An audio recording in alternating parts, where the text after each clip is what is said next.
पाली में पिछले 2 दिनों से भारी बारिश हो रही है। नदी, नाले और तालाब लबालब भरे हैं। कई गांवों में बाढ़ का पानी भर गया है और कई गांवों से संपर्क टूट गया है। मुख्य सड़कों पर पानी का तेज बहाव होने के चलते यातायात ठप हो गया है। निचले हिस्सों में बसी आबादी जलमग्न हो गई है। राजस्थान के बूंदी में भी बारिश हो रही है, जिसकी वजह से कई गांव टापू में तब्दील हो गए और उनका संपर्क टूट गया है। नमाना गांव में 22 लोग करीब 7 घंटे तक टापू पर फंसे रहे। मदद के लिए सेना बुलाई गई, तब जाकर उन्हें निकाला गया। बाढ़ से परेशान लोगों ने प्रशासन पर लापरवाही के आरोप लगाए हैं। जयपुर में भारी बारिश हो रही है। जिले के चाकसू तहसील के कई गांव पानी में डूबे हुए हैं। सेना की मदद से सभी प्रभावित लोगों को निकाला जा रहा है, लेकिन लगातार बारिश के चलते लोगों की मुश्किलें बढ़ती जा रही हैं। अब तक पूरे राज्य में बारिश की वजह से 20 लोगों की मौत हो चुकी है। यूपी में कई जगहों पर गंगा उफान पर है। मिर्जापुर में गंगा का जलस्तर लगातार बढ़ रहा है और आसपास के गांवों में पानी घुसने लगा है। प्रशासन सतर्क हो गया है और इलाके की 14 बाढ़ चौकियों पर अलर्ट घोषित कर दिया गया है। पिछले साल मिर्जापुर में आई बाढ़ से जिले के हजारों हेक्टेयर खेत जलमग्न हो गए और हजारों लोग प्रभावित हुए थे।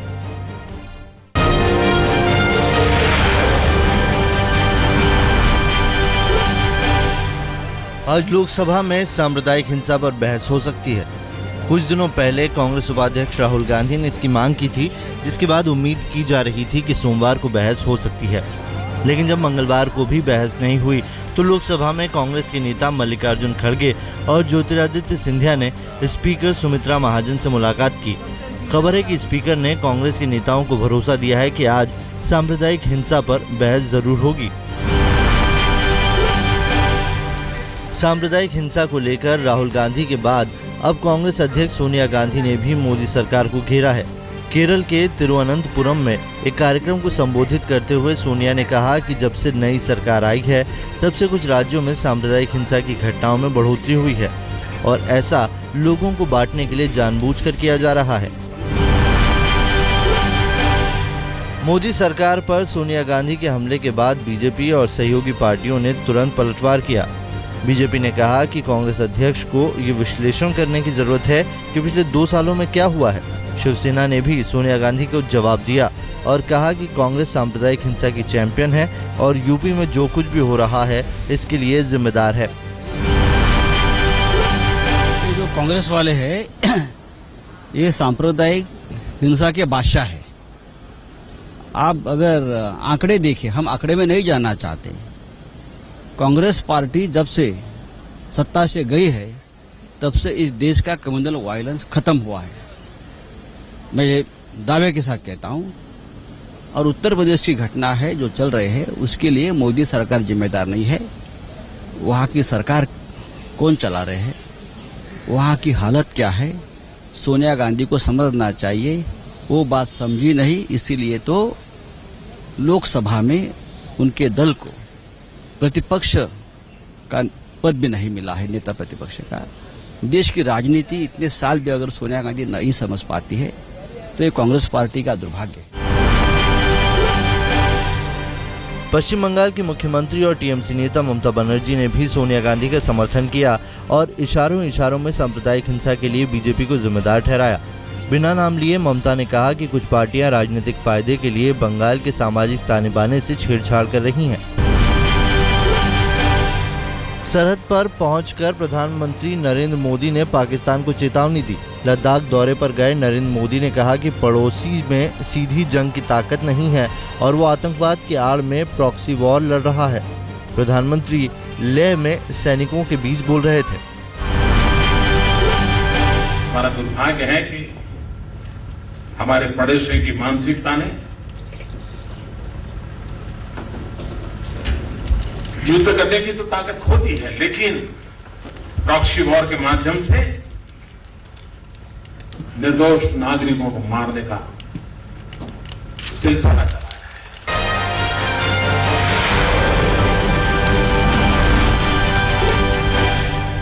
कांग्रेस के महासचिव और झारखंड के प्रभारी बीके हरिप्रसाद ने मोदी और अमित शाह को लेकर विवादित बयान दिया है।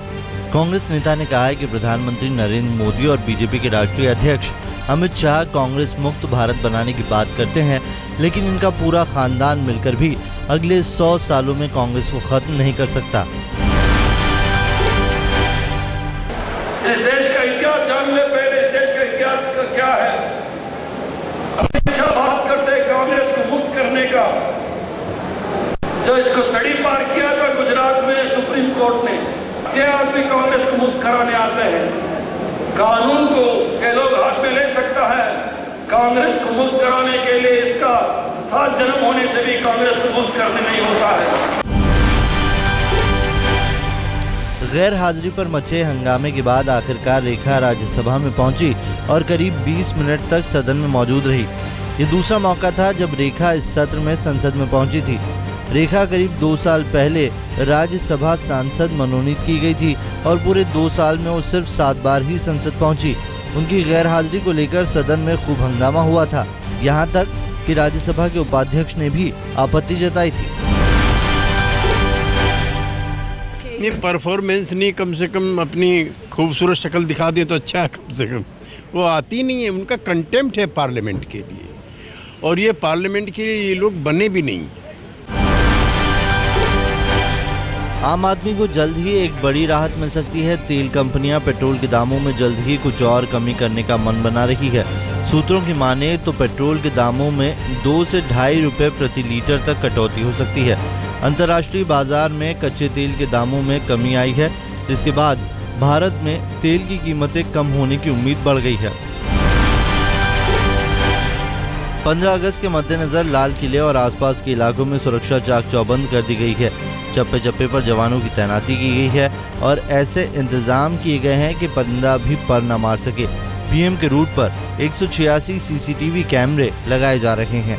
यही नहीं, लाल किले के बाहर और भीतर भी करीब 200 हाई फ्रीक्वेंसी वाले सीसीटीवी लगाए गए हैं। स्वतंत्रता दिवस के मद्देनजर राजस्थान में पाकिस्तान पर बीएसएफ को हाई अलर्ट पर रखा गया है।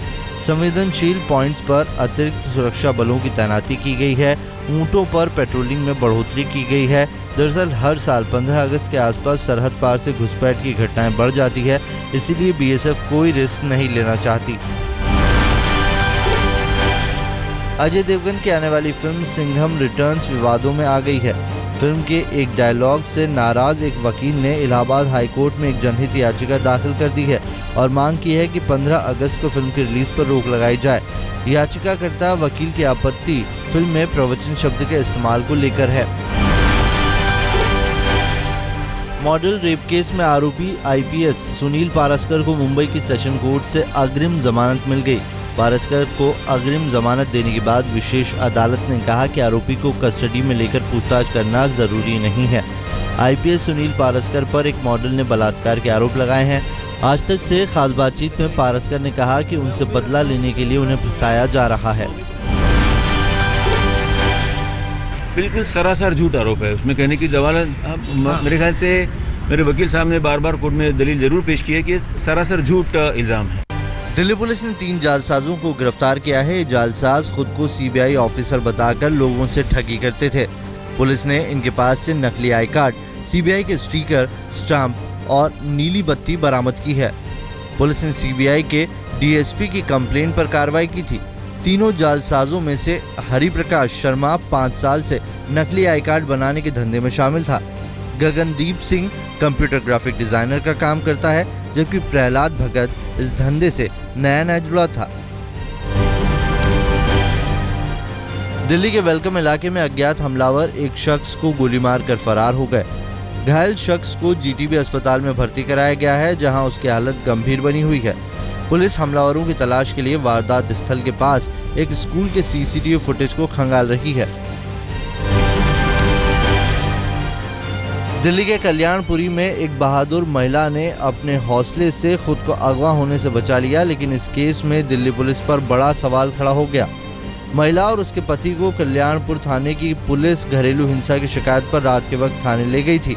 पुलिस ने पति को तो थाने में ही रोक लिया, जबकि महिला को रात के वक्त अकेले घर भेज दिया। रास्ते में एक गाड़ी में बैठकर शराब पी रहे कुछ बदमाशों ने महिला को अगवा करने की कोशिश की। महिला हाथापाई के बाद भागकर किसी तरह से खुद को बचा सकी। लेकिन पुलिस ने इस वारदात की शिकायत भी दर्ज नहीं की। गाजियाबाद के राजनगर में बदमाशों ने दिन दहाड़े एक किराना कारोबारी के घर में घुसकर लूट को अंजाम दिया। 4 बदमाश पीएनजी की रिपेयरिंग के बहाने घर में घुसे और घर में मौजूद महिलाओं को बंधक बना लिया। बाद में वो लाखों रुपए की ज्वेलरी और कैश लूटकर फरार हो गए। छत्तीसगढ़ के धमतरी में 2 नाबालिग लड़कियों ने अपनी मां पर जबरन जिस्म फरोशी के लिए मजबूर करने का आरोप लगाया है। लड़कियों ने अपनी मां की शिकायत पड़ोसियों से की। बाद में पड़ोसियों ने पुलिस को सूचना देकर आरोपी महिला को गिरफ्तार करा दिया। उत्तर प्रदेश के बुंदेलखंड में पुलिस ने एक किसान को बड़ी बेरहमी से पीटा। पीड़ित किसान काशीराम का भाई से जमीन को लेकर विवाद था। इस मामले में पुलिस काशीराम को थाने लाई और जमकर पिटाई की। पिटाई से किसान के जिस्म में गहरे जख्म हो गए। शिकायत पर आरोपी चौकी इंचार्ज और 2 पुलिसकर्मियों को सस्पेंड कर दिया गया है। मध्य प्रदेश में बिना मंजूरी के कुछ दवाओं का प्रयोग किया जा रहा है। ये जानकारी Madhya Pradesh medical officer association के अध्यक्ष अजय खरे ने दी है। खरे के मुताबिक उन्हें ये जानकारी आरटीआई के जरिए मिली है। वहीं एमपी सरकार का कहना है कि दवाओं के सैंपल के आधार पर कार्रवाई की जा रही है, जबकि मेडिकल ऑफिसर एसोसिएशन ने इस मामले में सीबीआई जांच की मांग की है।